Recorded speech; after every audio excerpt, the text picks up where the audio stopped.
Hey guys, hope you had a good weekend. We're going to continue this week the discussion from the last lesson. So, a little bit of review before we start. So, last week we talked about Satan, how he was a created angel, beautiful, full of wisdom, but he aspired to set himself above God's stars and to set his throne on the mountain of the gods in the north. This was not allowed, and so it caused him to be expelled from the mountain, expelled from his position, and this created a revengeful Satan, if you will. His name was Lucifer, which we discovered meant star of light. And so once he was expelled, he kind of became revengeful and caused Adam and Eve to sin. We talked about that in the garden. This led to pretty much a declaration of war from God because he had corrupted God's creation of mankind, and he had done it out of spite and out of revenge. And so we then saw how from there, kind of the road that leads to the war that we're in now, right? We talked about the incursion of the 200 watchers before the flood and how they created the Nephilim and basically corrupted the world where there was giants and warfare everywhere, enough causing God to cleanse the earth with a flood.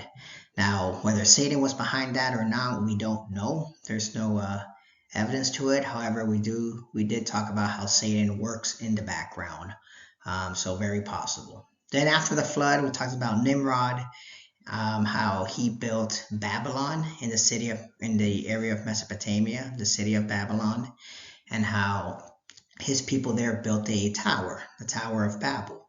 Well, we saw the extra biblical texts found in the Dead Sea Scrolls, the book of Joshua, how talked about as they were building this tower, they had a plan. Nimrod's people had a plan to take the tower up to heaven, wage war against God and his angels, murder God, and then set their idols on God's throne. So God had enough of that. He scrambled their languages, destroyed the tower, and the people spread. Nimrod continued on, but by many names, right? Baal, Apollo, Osiris, Gilgamesh is another one that I forgot to mention last week as well. So was Satan behind that? Again, no direct evidence, but possible. We do know Satan was being the accuser of man. We saw how in Job he always accused mankind. He was accusing Job before God, so he still had access to heaven. He still had access to the council of angels up in the throne room at that time.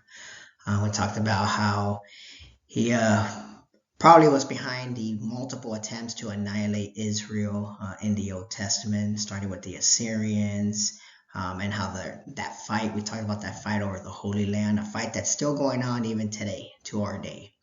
How that land has been ruled by many different rulers, Babylon, Persia, the Greeks. We had Antiochus Epiphanes of the Greeks who tried to take out the Jews in their worship. Rome, which eventually succeeded in destroying the temple and destroying Jerusalem. We saw how Satan tried to take out our Messiah. He tried to take him out at his birth. So that's right before his birth in Revelation 12. He recruited 1/3 of the stars and brought him down to help him take out the Messiah at his birth. Talked about stars and angels, or stars angels, how they're very synonymous in Revelation. So how he didn't succeed in taking out the Messiah. He tried to take him out in the wilderness in his temptation for 40 days. And he probably thought he succeeded when Messiah was hanging on the cross. He probably thought he won until 3 days later, our mighty Lord broke out from his tomb and then ascended to the throne on his 40th day. This enraged Satan. We saw in Revelation 12, after Jesus was caught up to his throne, Satan and his 1/3 of fallen stars wage war against Michael and his angels. Talked about that battle, how Satan and his angels lost that battle, and they were then kicked out of heaven and thrown down to the earth. And here they are today, down here on earth. And we got at the end of Revelation 12, the declaration of war. So that was the road that led to the declaration of war by Satan on those who keep God's commandments and those who keep their testimony for Jesus. So yes, we have an enemy that has openly declared war on us. We've seen the war kind of playing out in the last couple thousand years. We saw how Emperor Nero tried to take out Christians and Jews. Adolf Hitler tried to take out the Jews during World War II. And even today, we see the hatred towards Jews kind of spreading all over the world in our very day. And we're not exempt from this. We're next, right? Satan declared war not just on Jews in Israel, but also on those who keep their testimony for Jesus, which is us. So, kind of brings us to our present time, at least over the last couple decades. I want to get into what is this mystery Babylon described in Revelation chapter 17. So because of what's going on, we're going to go ahead and, I know we're jumping ahead a bunch of chapters to chapter 17, but chapter 17, it's a riddle chapter. It's very symbolic. We know this because it tells us it's symbolic. At the end of the chapter, the last 3 or 4 verses, it actually gives us a key to interpret the whole chapter. The symbolism in the chapter is about, we get a couple characters. We get the prostitute and we get the beast. These 2 main characters that the whole chapter basically revolves around. And so over the next 2 lessons, I want us to kind of try to, resolve this riddle in Revelation chapter 17. So for this week, part 1, we're going to talk about trying to figure out what is the prostitute in Revelation 17, and start getting into kind of intro into the beast. We'll talk more about the beast in part 2 in the next lesson, and also the deception. And we'll be referencing the key at the end of the chapter to try to interpret this riddle given to John in chapter 17 of Revelation. So here we go. I'm going to start off with the prostitute, verse 1 and 2. Revelation 17, verse 1 through 2. So one of the 7 angels who had poured out the 7 bowls came over and spoke to me. Come with me, he said, and I will show you the judgment that is going to come on the great prostitute who rules over many waters. All right, so let's pause there for a minute. We get this character, the great prostitute, and we're told this great prostitute rules over many waters. So jumping to our key at the end of the chapter, reading through it, the angel said to me, the waters where the prostitute is ruling represents masses of people of every nation and language. So here it tells us what the water she's ruling over represents. The masses of people of every nation and language. The scarlet beast and his 10 horns all hate the prostitute. They'll strip her naked, eat her flesh, burn her remains with fire. Okay, not there yet. Verse 17, God has put a plan into their minds, a plan that will carry out his purposes. They'll agree to give their authority to the scarlet beast, and so the words of God will be fulfilled. Okay, we'll get back to that as well when we get to the beast. But verse 18 gives us a little bit more detail about the prostitute. And this woman, the prostitute, you saw in your vision, represents the great city that rules over the kings of the world.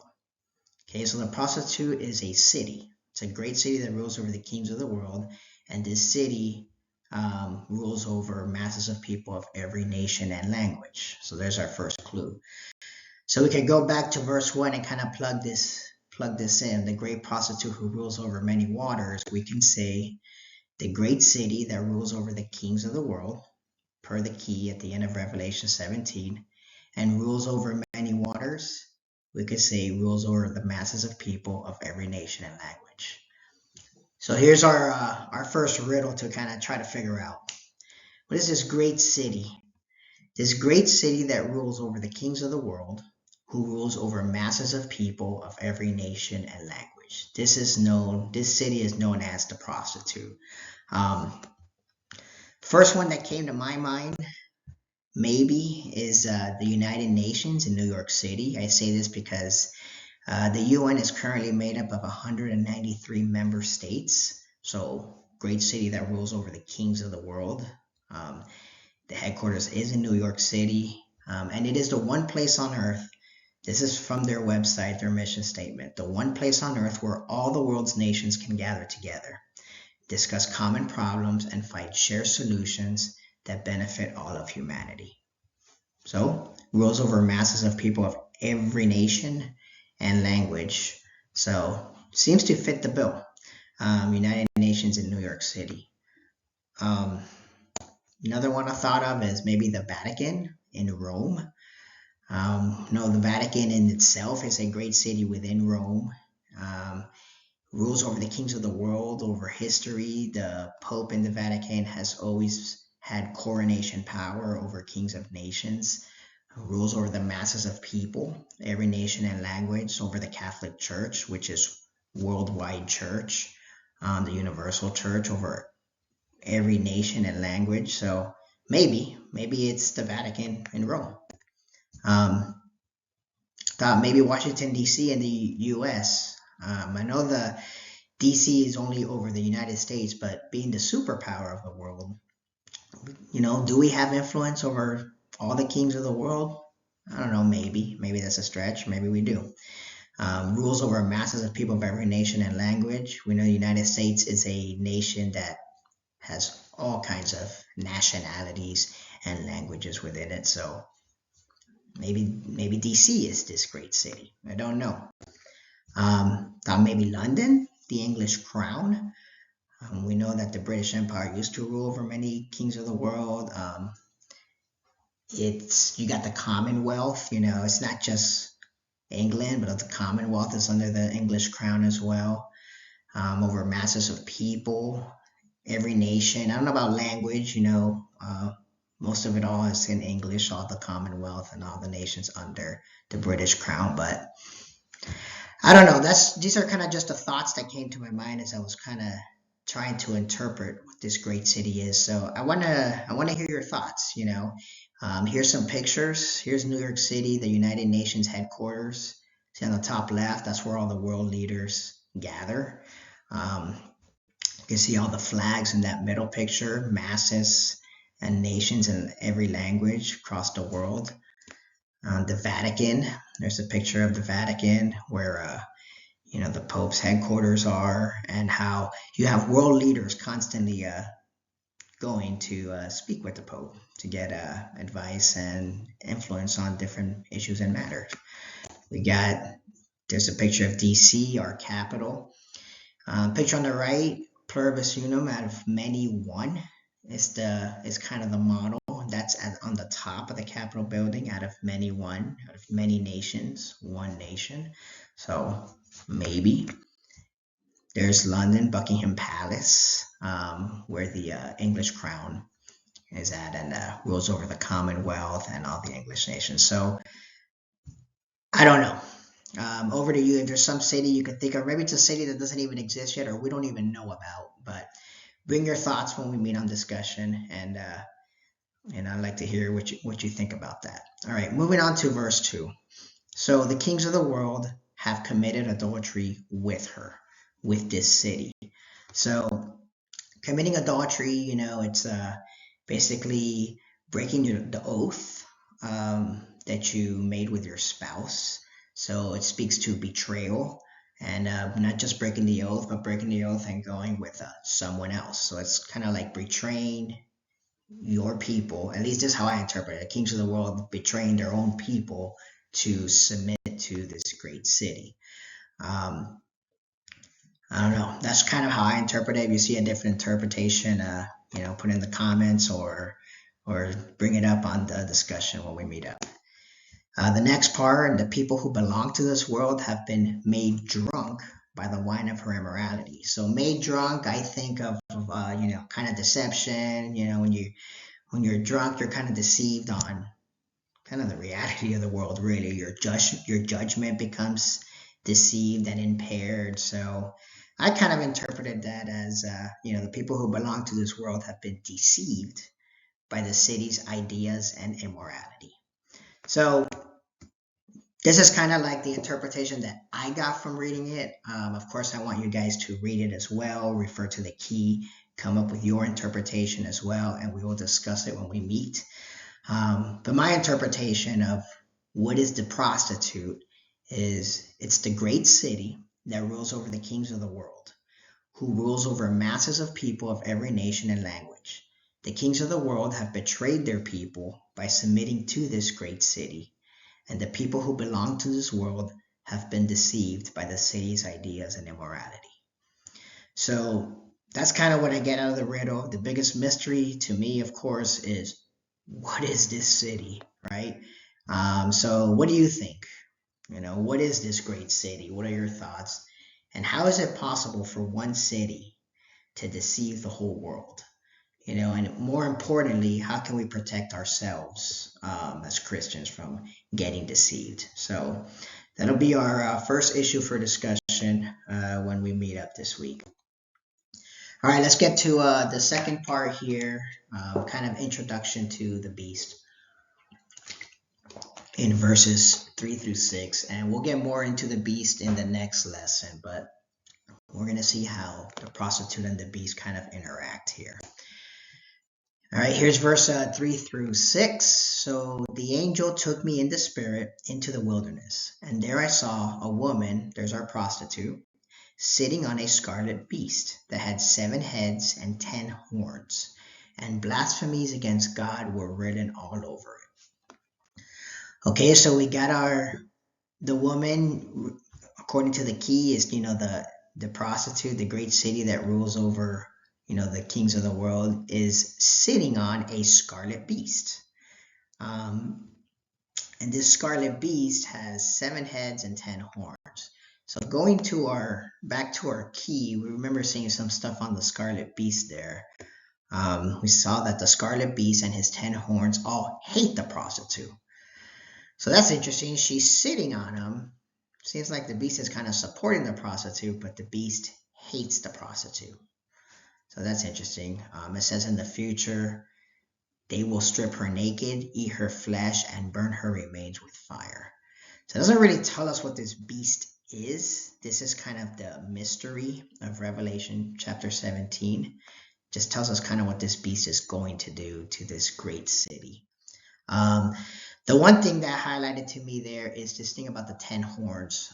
I remember from last week's lesson, if you guys remember, as we went through Revelation chapter 12, that John saw that large red dragon with 7 heads and 10 horns.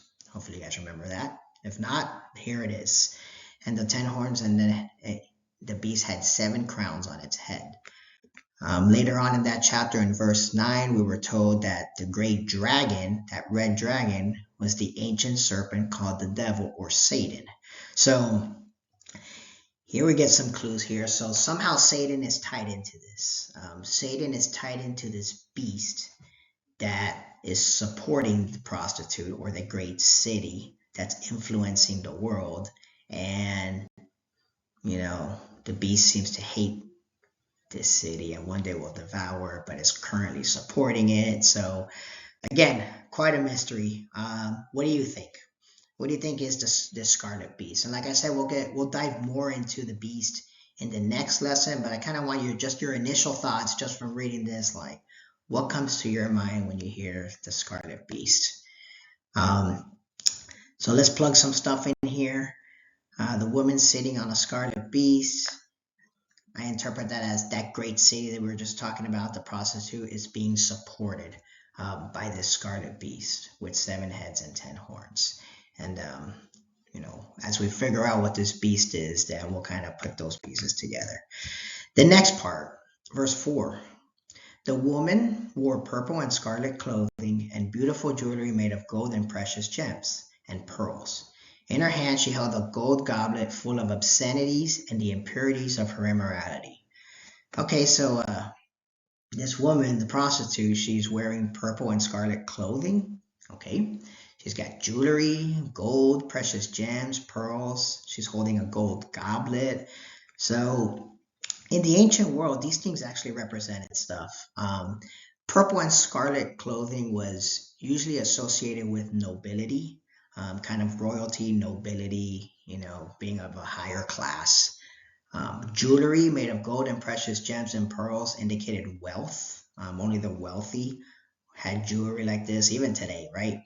And gold goblet usually represented authority, some kind of authority over something. So going back to our cities, when I thought about that, the first thing I thought about was the statue of the Statue of Liberty in New York. I was like, wait a minute, let me go back to that picture and see, does that statue have a gold goblet?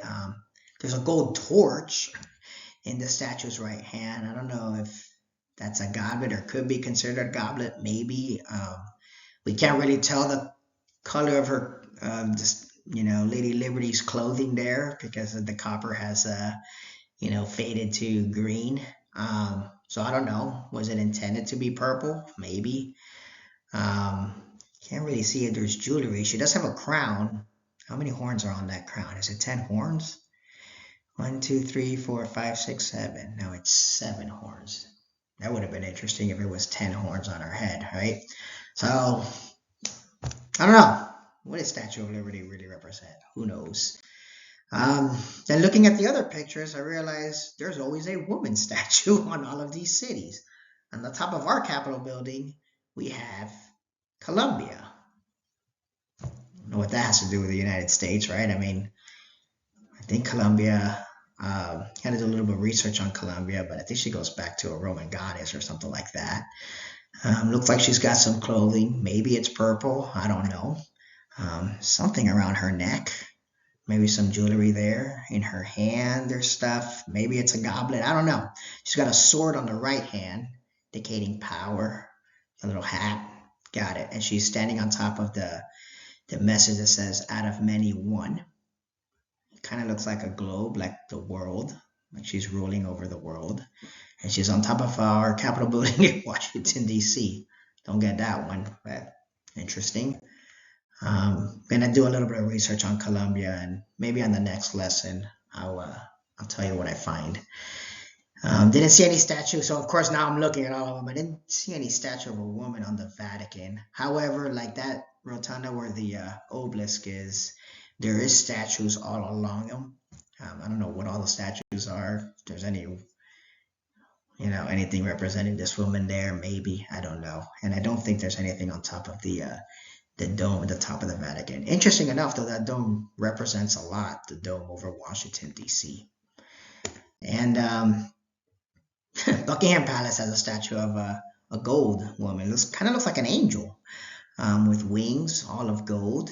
Okay, that indicates power. Something in the hand there. Don't think it's a goblet. Again, don't know the color of this gold angel's clothing, whether it's purple or not, but interesting things in reference to Revelation 17. All right, let's get back to it. Sorry, that was a little sidebar, but I don't know, maybe there is some bearing to it. So let's plug this stuff in, right?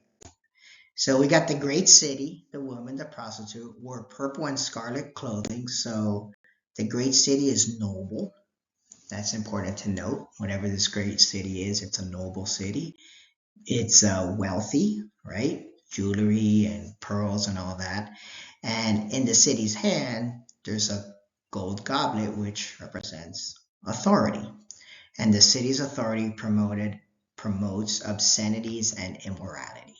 So this doesn't sound like a good city that I would be proud to be a part of, from what we're getting here in Revelation 17. Moving on, verse 5.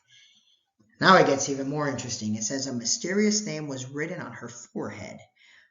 So prophetically, a name on a forehead is kind of like a claim on the person or the thing. It's renaming or it's naming a certain thing. So this could be a renaming of this city or the actual name of this city.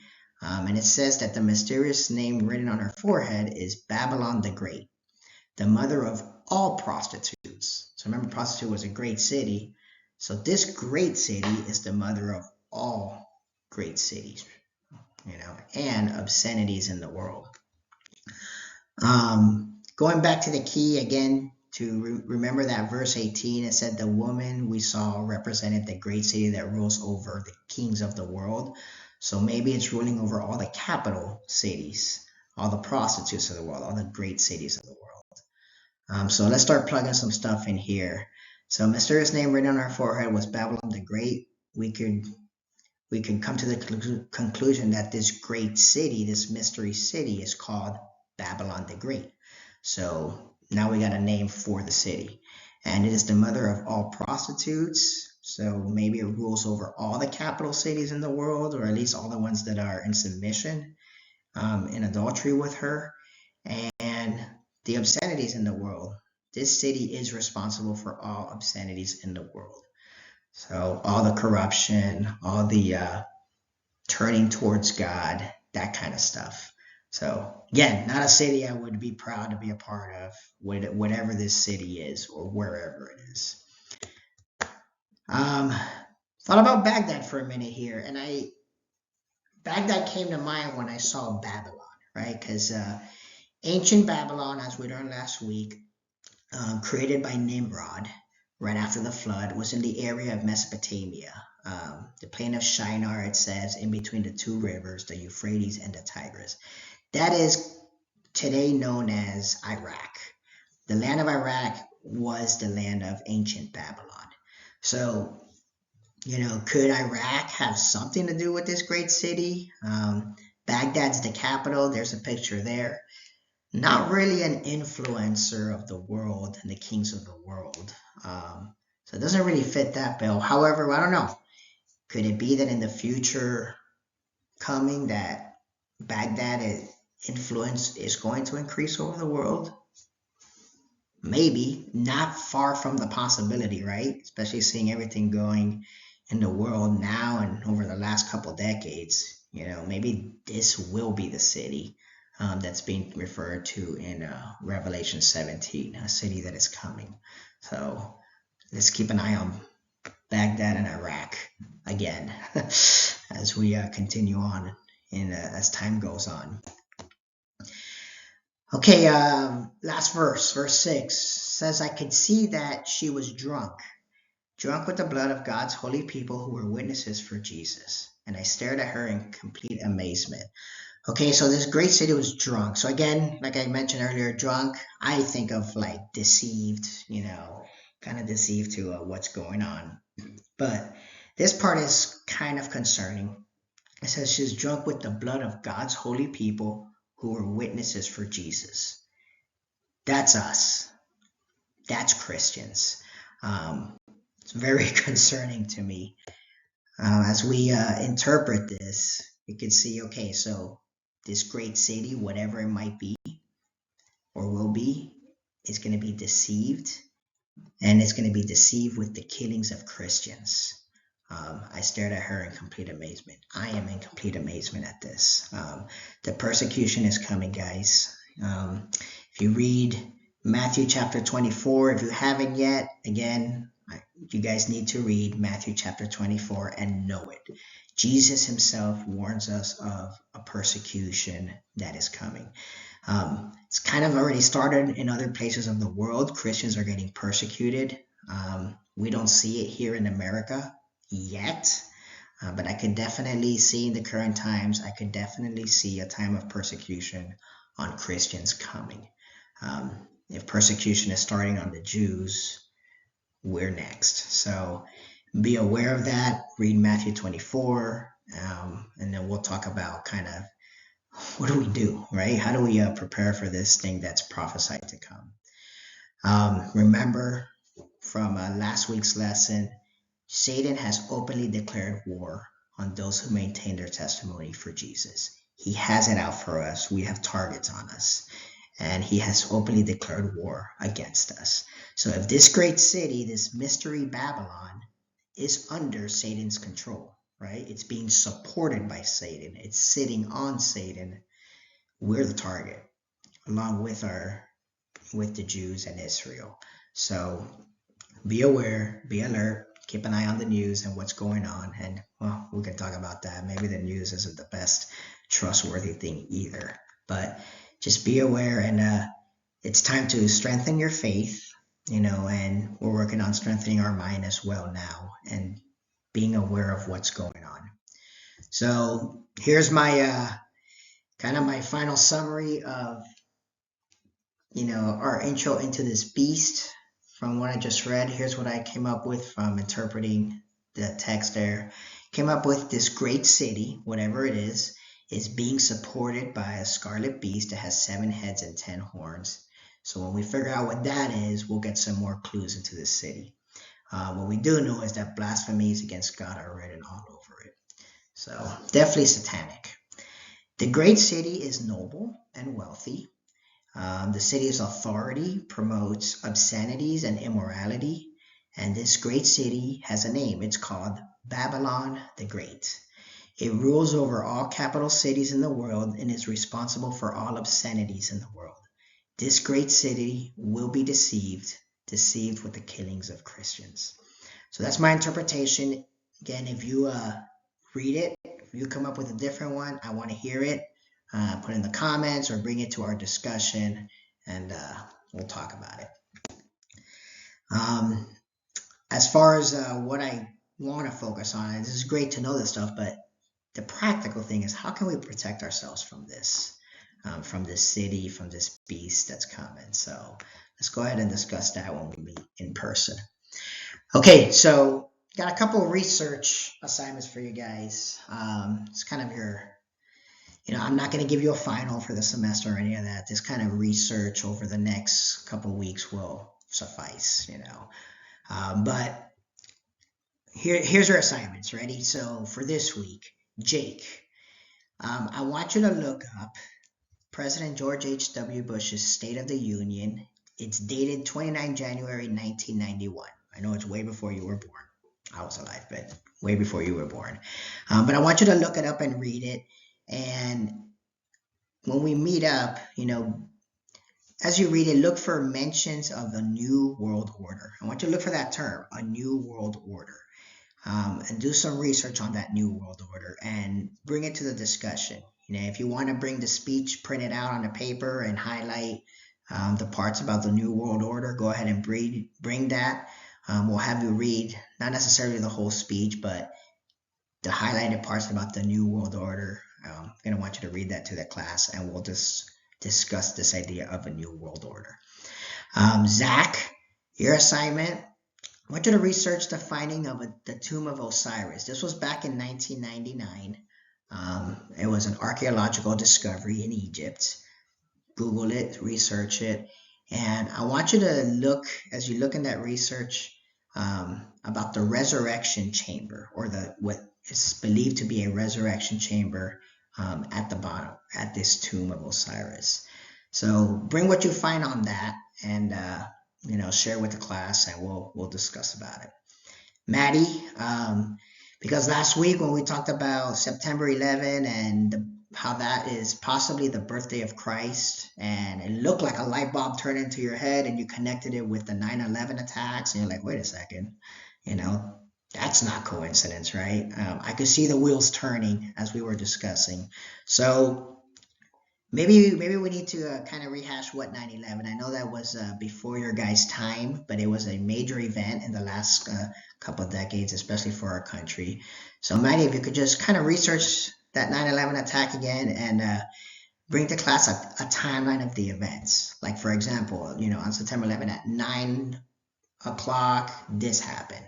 Then at, 9:12, this many minutes later, this happened. Kind of let's go through a timeline of that events and just kind of bring into memory that attack. And then, I don't know, is it to stay in the birth of Christ or not? We could talk about that.